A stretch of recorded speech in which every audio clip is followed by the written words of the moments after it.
Dès l'apparition des 4 mâts du Krusenstern dans la rade du port de Sète, la magie opère.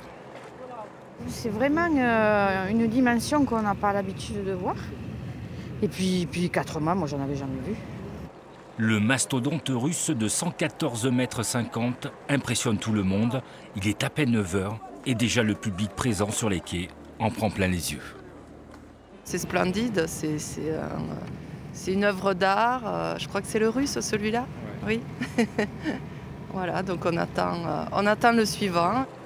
À peine remis de leurs émotions, les spectateurs aperçoivent au large de l'île Singulière l'Hermione, le bateau vedette de cette édition 2018. La célèbre réplique de la frégate de guerre qui a conduit Lafayette aux États-Unis en 1780 bouleverse tout le public sétois. C'est vraiment quelque chose d'extraordinaire. Vous vous rendez compte ce qu'ils sont arrivés à faire? Ils sont arrivés à le reconstruire à l'identique et à le faire naviguer. C'est waouh! Du bonheur. Pour moi, c'est une merveille parce que j'ai ma sœur qui est en Amérique, qui m'en a toujours parlé de ce Lafayette, forcément. Ouais. Et je vais lui envoyer la photo de l'arrivée de l'Hermione à Sète. Et sur le quai d'Alger, les curieux peuvent s'informer sur l'histoire de l'Hermione et même rencontrer un des 3e officiers qui a servi sur le célèbre navire de guerre français.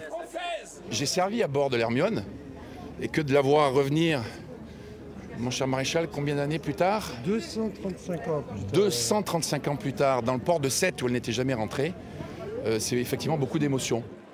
Jusqu'à dimanche prochain, plus d'une centaine de voiliers fera escale à Sète. Tous reprendront la mer le lundi de Pâques.